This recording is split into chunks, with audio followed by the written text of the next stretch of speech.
Welcome to the Tech Egg. Don't get scrambled. Enjoy the video. In this video, I will show you how to remove your Dodge Durango tail light.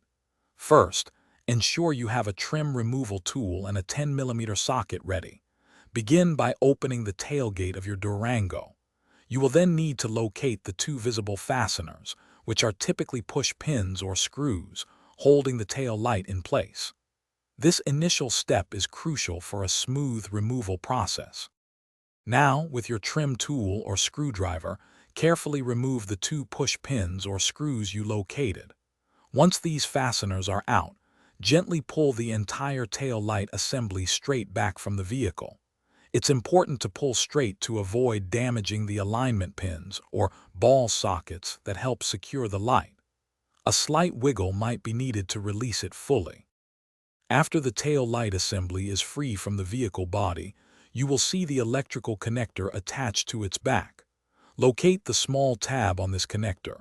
You'll need to press it down to unlock the mechanism. With the tab depressed, carefully slide the entire electrical harness off the tail light assembly. This disconnects the power, allowing for complete removal. Congratulations! Your Dodge Durango tail light assembly is now completely removed. Before installing a new or replacement light, it's a good idea to clean the mounting area.